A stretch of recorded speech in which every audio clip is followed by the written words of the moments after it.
ఈరోజే జ్యేష్ఠ గురువారం, పైగా పాడ్యమి తిథి. ఎంతో విశేషమైన ఈరోజు ఈ కథను వింటే చాలు. జన్మల దోషాలు తొలగి కోటి జన్మల పుణ్యం వస్తుంది. సకల శుభాలు కలుగుతాయి. మరి ఆ కథ ఏంటో ఇప్పుడు ఈ వీడియోలో తెలుసుకుందాం. విధిరాత నుంచి తప్పించుకునే శక్తి మానవులకు ఉంటుందా? మనకు మన మరణం గురించి ముందే తెలిస్తే ఆ మరణాన్ని మానవుడు తప్పించగలడా? దాని గురించి ఈ కథలో ఇప్పుడు తెలుసుకుందాం. పూర్వం ఒక ఊరిలో ఒక గొప్పవాడైన పండితుడైన బ్రాహ్మణుడు ఉండేవాడు. అతను ఒక రోజున పక్క ఊరిలో ఉన్న తన చిన్ననాటి స్నేహితుణ్ణి కలవడానికి బయలుదేరాడు. ఆ చిన్ననాటి స్నేహితుడు మూగవాడు, అలాగే ఒకే ఒక కాలు మాత్రమే ఉన్న వికలాంగుడు. అలా ఆ పండితుడు స్నేహితుణ్ణి కలవడానికి ఉదయమే బయలుదేరాడు. ఆ ఊరిని చేరాలి అంటే మధ్యలో 2 లేదా 3 ఊర్లు దాటాలి. అలా ఆ పండితుడు నడుచుకుంటూ బయలుదేరాడు. అలా వెళ్తున్నా అతనికి మార్గ మధ్యలో ఒక వ్యక్తి కలిశాడు. అప్పుడు ఆ పండితుడు ఆ వ్యక్తిని పేరు అడగగా తన పేరు మహాకాలుడు అని చెప్పాడు. అప్పుడు ఆ పండితుడు ఎలాగో నడుస్తూనే వెళ్ళాలి కదా, అతనితో మాట్లాడుకుంటూ వెళ్ళవచ్చు అని అనుకున్నాడు.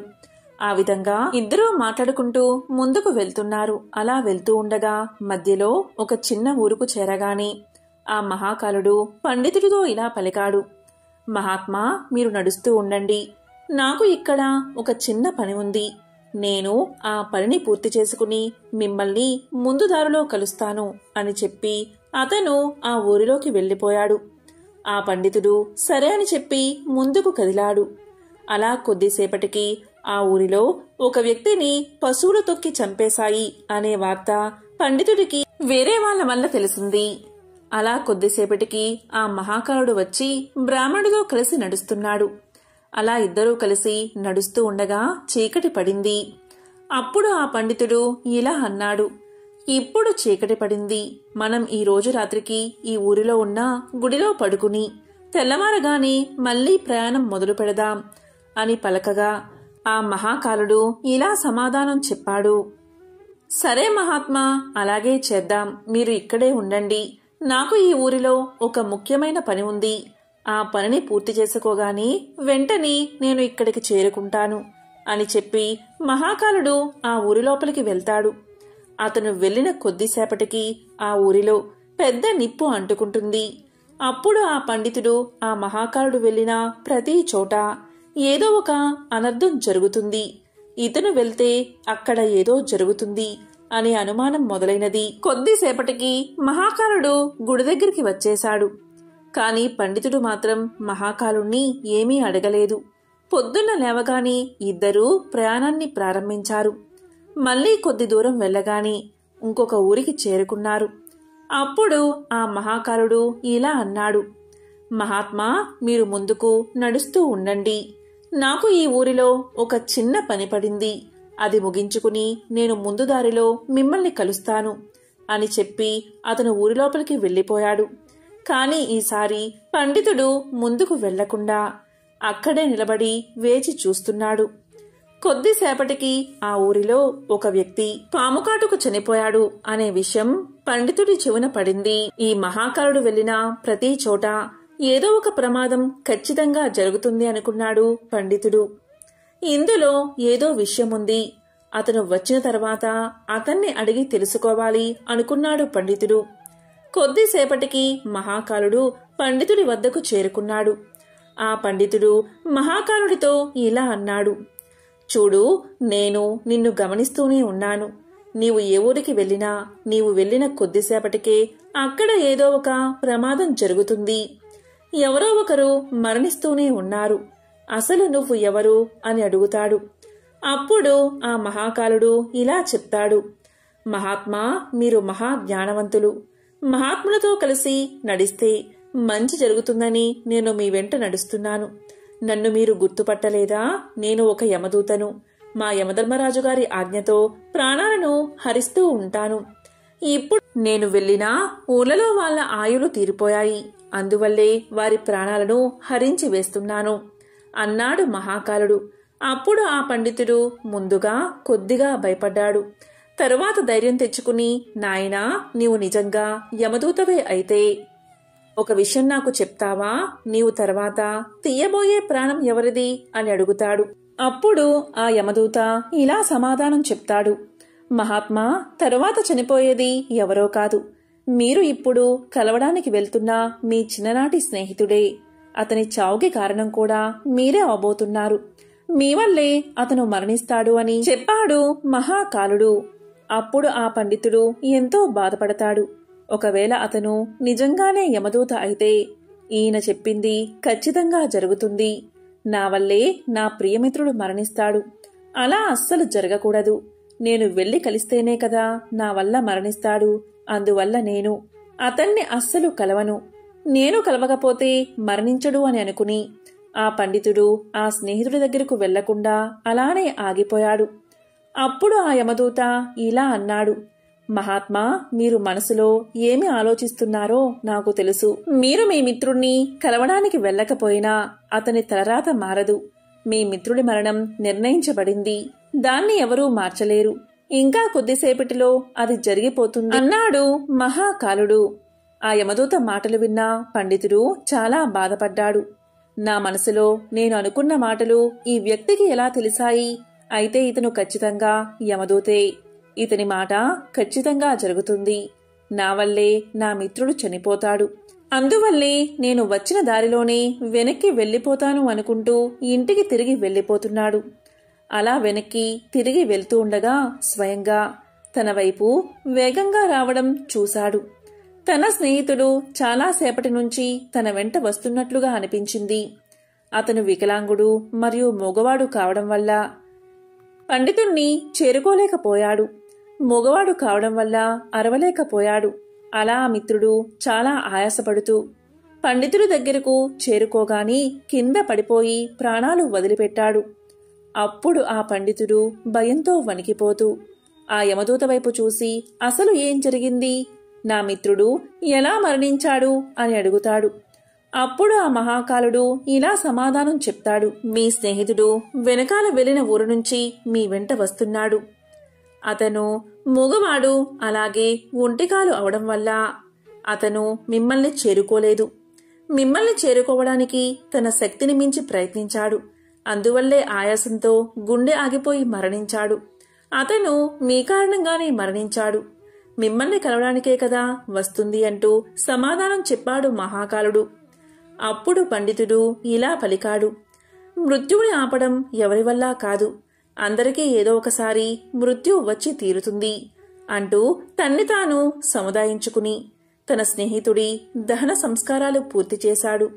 అప్పుడు ఆ పండితుడికి తన మృత్యువు గురించి తెలుసుకోవాలి అనే కోరిక కలిగింది. అప్పుడు ఆ పండితుడు ఇలా అన్నాడు. ఓ యమదూత, మరి నాకు మృత్యువు ఎప్పుడు వస్తుందో, ఎలా సంభవిస్తుందో చెప్పండి అని అడుగుతాడు. అప్పుడు ఆ యమదూత ఇలా అంటాడు. మహాత్మా, సాధారణ జీవులకు మృత్యువు గురించి ముందే తెలుసుకోవడం మంచిది కాదు. ఎవరైనా సరే తమ మరణం గురించి ముందే తెలుసుకుంటే దుఃఖాన్ని పొందుతారు. కానీ మీరు చాలా జ్ఞానవంతులు. అలాగే మీ మిత్రుడి యొక్క మరణాన్ని చూసి మరణాన్ని ఎవరూ తప్పించలేరు అనే సత్యాన్ని తెలుసుకున్నారు. కాబట్టి మీ మృత్యువు గురించి మీకు తెలిసినా మీరు అంతగా దుఃఖించరు అని నేను అనుకుంటున్నాను. అందువల్ల నేను మీ మరణ రహస్యాన్ని చెప్తాను. మీ మరణం ఈ రోజు నుంచి సరిగ్గా 6 నెలల్లో సరిగ్గా ఇదే రోజు రాజ్యంలో ప్రజలందరి మధ్యన ఉరివేసి చంపబడతారు.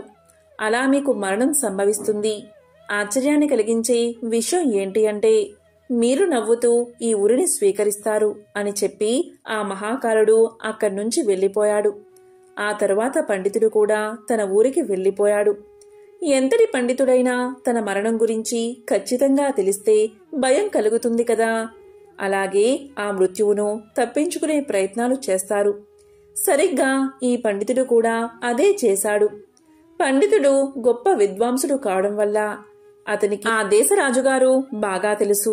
అప్పుడు ఆ పండితుడు మహారాజు వద్ద గొప్ప గొప్ప జ్ఞానవంతులైన మంత్రులు ఉంటారు.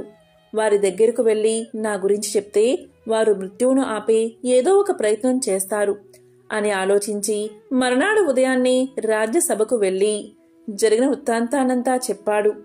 అప్పుడు ఆ మహారాజు మంత్రుల సలహాలు అడిగి, ఈ పండితుడు చెప్పింది నిజమే అయితే ఇతని మరణం 6 నెలల తర్వాత, అది కూడా వేరే రాజ్యంలో జరుగుతుంది.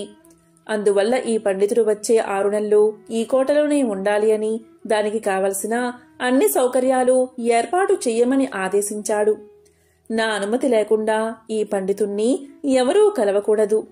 అలాగే పండితుడు మాత్రం స్వేచ్ఛగా తిరగవచ్చు అని ఆదేశించాడు మహారాజు.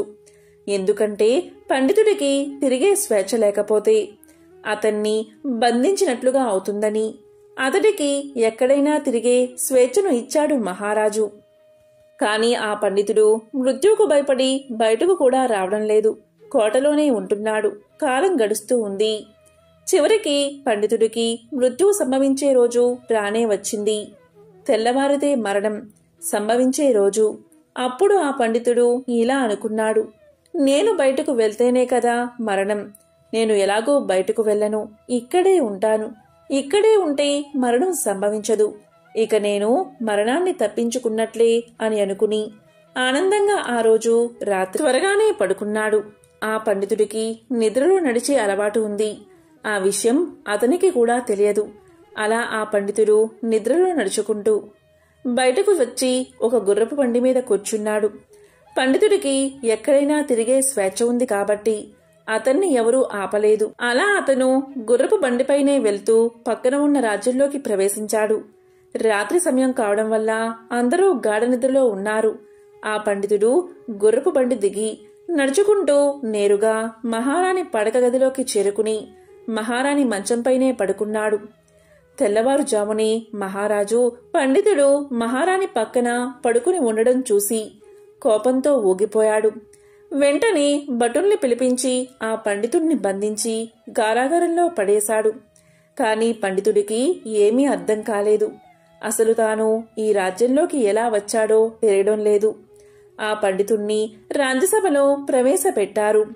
పండితుణ్ణి చూడగానే మహారాజు కోపంతో ఊగిపోతూ పండితుడికి ఉరిశిక్షను విధించాడు.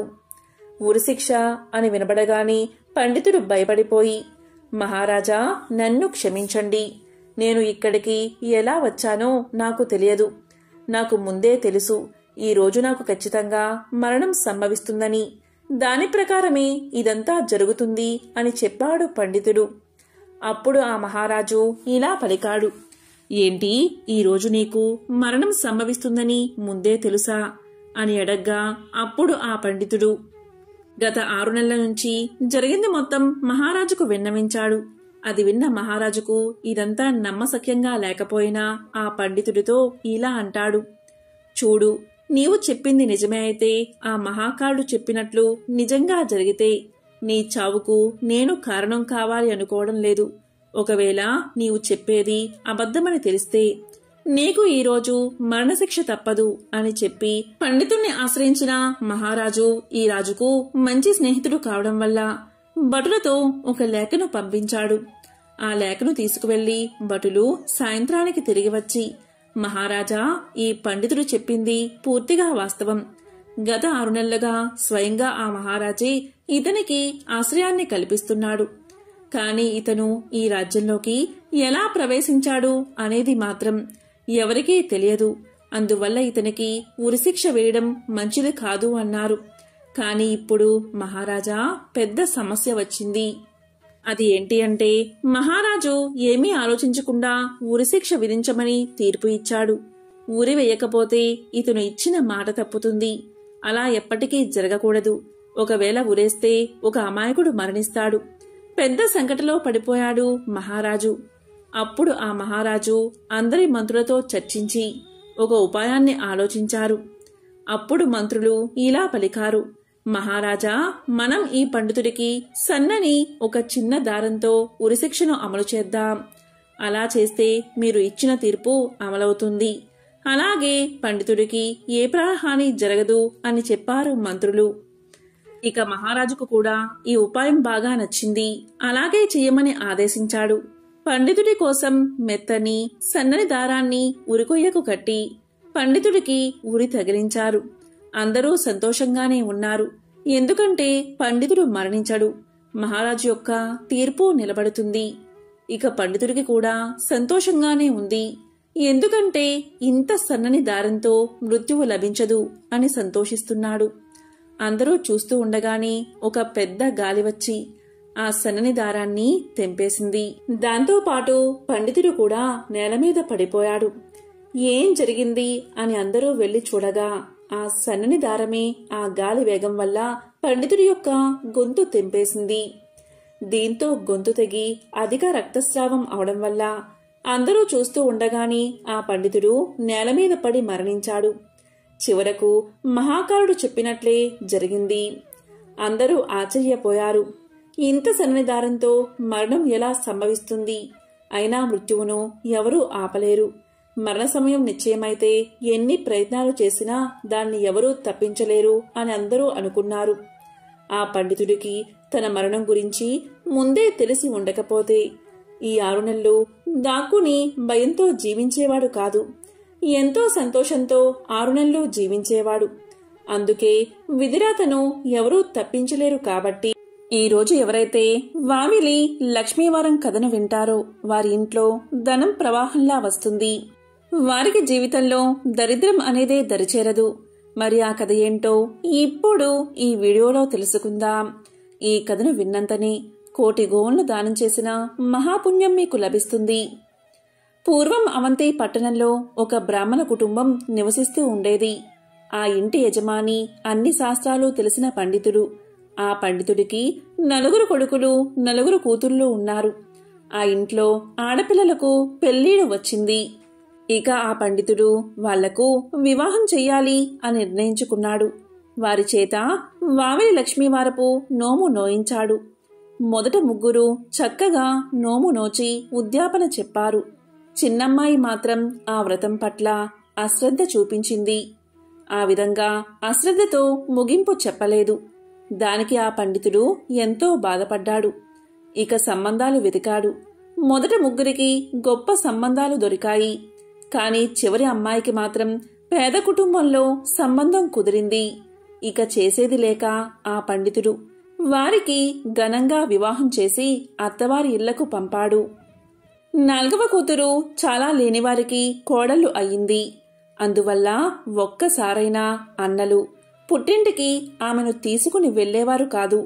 మిగిలిన 3 చెల్లెళ్లను అస్తమానం తీసుకుని వెళ్లేవారు. వారికే అన్నీ పెట్టేవారు. కాని చిన్న చెల్లెలు ఇంటికి వస్తాను అన్నా కూడా వారు తీసుకు వెళ్లేవారు కాదు. మీరు దరిద్రులు, మా ఇంట్లో అడుగు పెట్టకండి అని పలికేవారు. ఇలా ఉండగా ఒకరోజు పండితుడి 4వ కుమారుడికి పెళ్లి ముహూర్తం నిశ్చయించారు. తమ్ముడు పిలవకపోయినా చిన్న కూతురు పిల్లలు తాతగారింటికి వెళ్లి ఈ విధంగా అంటారు. తాత, పందిరి వెయ్యమంటావా, చాపలు పరచమంటావా అని పలకగా తాతవారిని కసిరి కొట్టి ఇలా అంటాడు. మీరు దరిద్రులు అని బయటకు నెట్టేస్తాడు. ఇక వారు ఆ విషయాన్ని తల్లికి వెళ్లి చెప్తారు.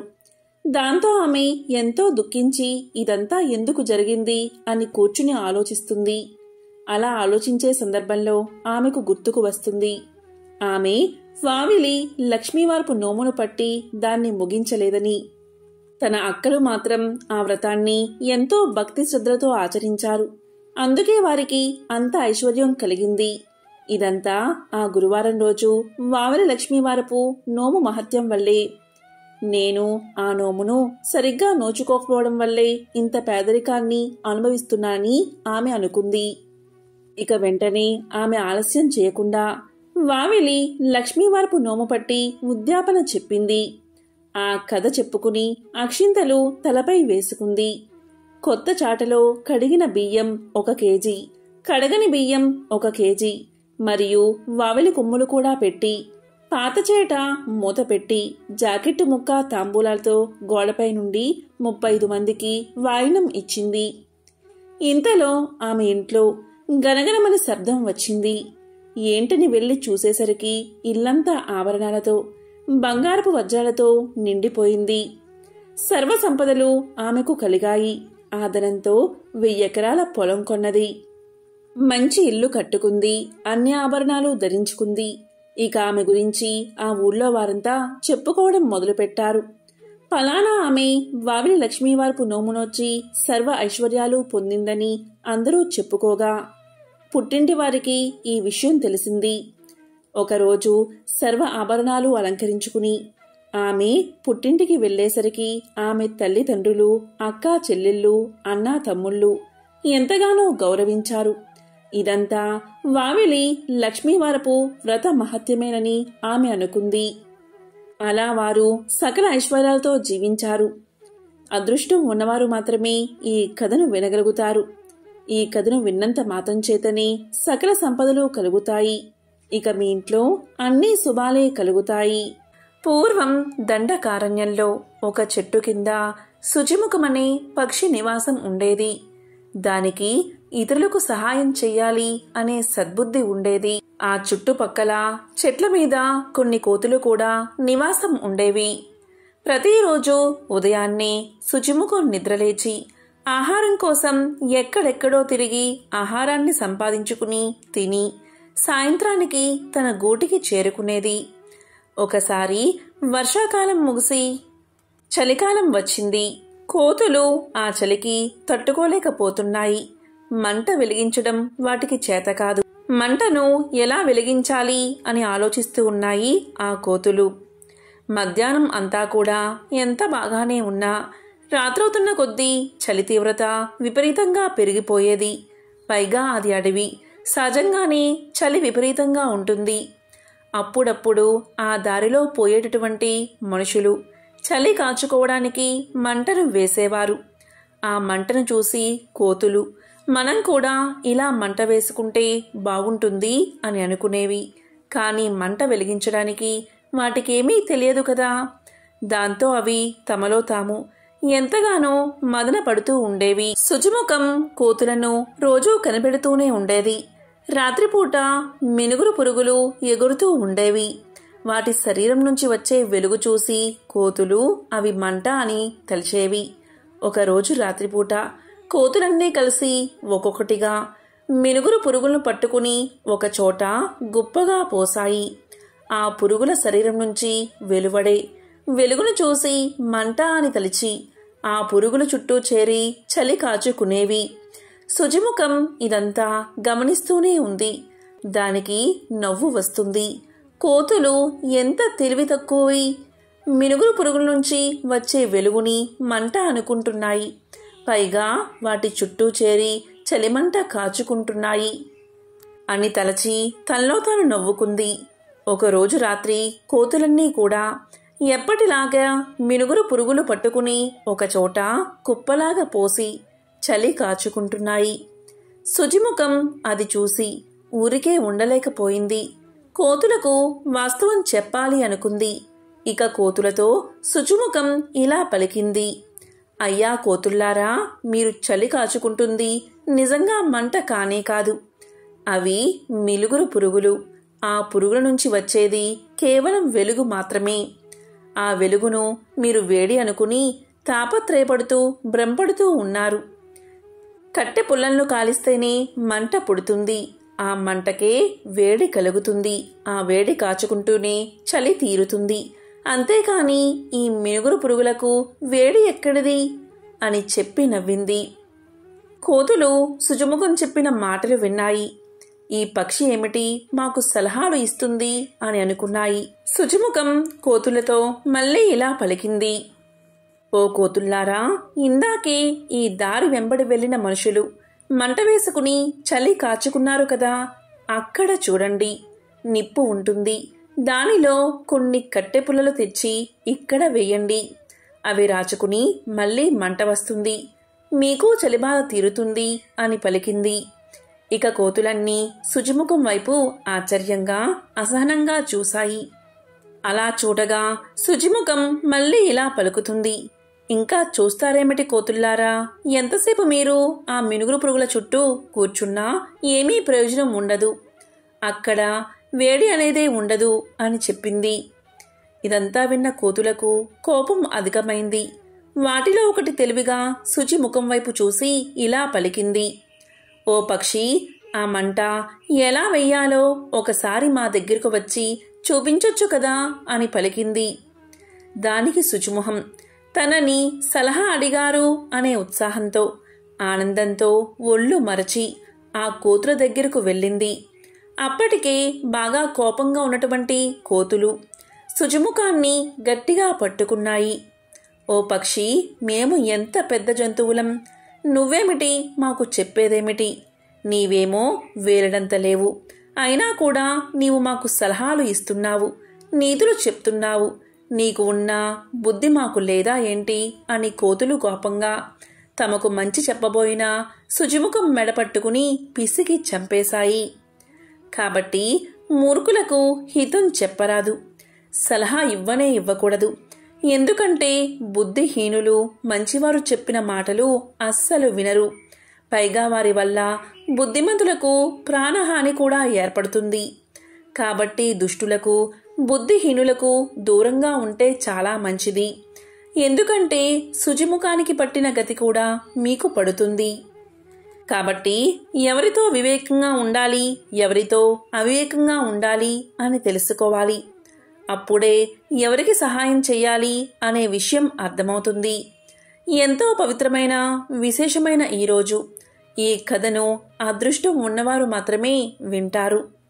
అలాగే మరొక నీతి కథను ఇప్పుడు విందాం. ఈ కథను విన్నంతనే సకల శుభాలు కలుగుతాయి.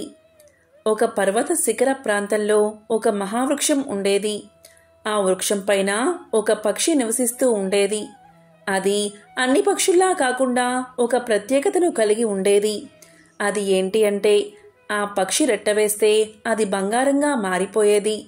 ఒకరోజు ఒక వేటగాడు పక్షుల్ని వేటాడుతూ ఆ వృక్షం కిందకు వచ్చి నిలబడ్డాడు.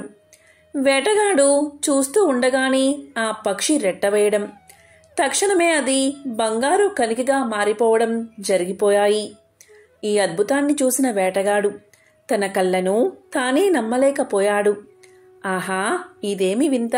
నా చిన్నప్పటి నుంచి పక్షుల్ని వేటాడి పట్టుకుంటూ ఉన్నాను, కానీ ఇవాళ ఈ వింతేమిటి? పక్షి వేసిన రెట్ట బంగారంగా మారడమేమిటి? నేనెక్కడా వినలేదు, చూడలేదు అని అనుకున్నాడు వేటగాడు. ఎలా అయినా సరే ఆ పక్షిని పట్టుకోవాలని వలవేశాడు. పాపం, ఆ పక్షికి వేటగాడు పన్నిన పన్నాగం తెలియకపోవడం వల్ల వల్లో చిక్కుపోయింది. వెంటనే ఆ పక్షిని తీసి పంజరంలో బంధించాడు వేటగాడు.